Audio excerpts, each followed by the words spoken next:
dans cette vidéo d'astuces de psychomote. Je sors d'une séance où on a beaucoup parlé avec la maman et l'enfant que j'accompagnais de ce qu'est la synchronisation relationnelle. Donc je me suis dit que j'allais faire une petite vidéo sur ce point. En fait, alors, chez les enfants neuroatypiques, on a beaucoup de cas d'enfants où il y a des interactions du regard qui sont compliquées, où il y a beaucoup d'agitation, voilà. Et en fait, il y a plein de manières de travailler tout ça, mais le point aujourd'hui, c'est vraiment cette idée de comment finalement toutes ces difficultés d'organisation individuelle participent au fait que l'enfant se sente différent et n'arrive pas à attraper par imitation tout un tas de comportements de l'adulte. Donc ce qui va être parfois nécessaire, ça va au-delà de juste leur apprendre les bons comportements ou ceux qui vont être plus socialement admis, ça va être de vraiment leur faire vivre des moments où ils se sentent pareils.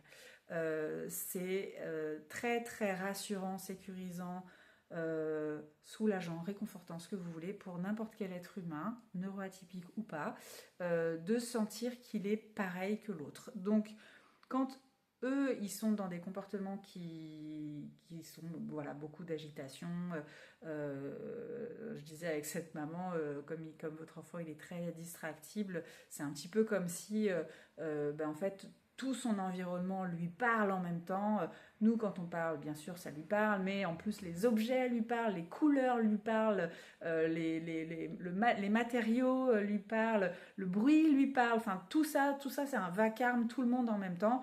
Et c'est comme si lui, il pouvait pas faire autrement que de oui, quoi. Et en fait, il est partout et ça va être plus ou moins bien vécu par l'enfant. Mais ce qui est sûr, c'est que du coup, il sent bien qu'il n'arrive pas à être comme les autres.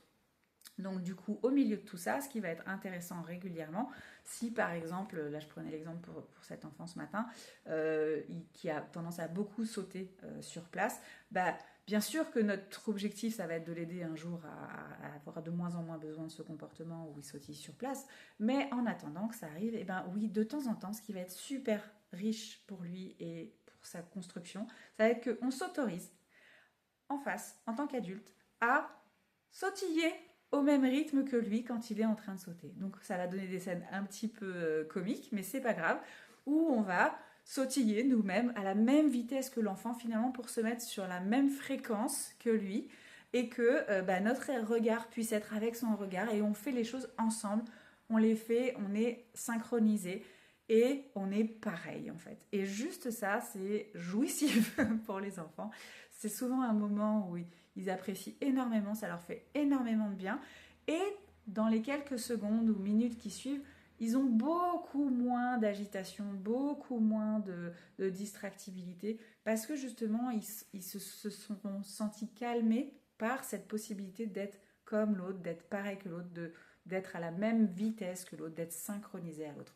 Donc si vous avez à accompagner un enfant, le vôtre, ou vous êtes professionnel et c'est votre cas, voilà, pensez régulièrement à offrir à ces enfants des moments de synchronisation relationnelle de votre part, dans leur monde à eux, j'ai envie de dire, voilà, là où eux, ils ont besoin de faire des choses qui ont une fonction particulière pour eux, rejoignez-les une fois, 2 fois sur le temps où vous êtes avec eux et vous allez voir que leur comportement va changer. Belle journée!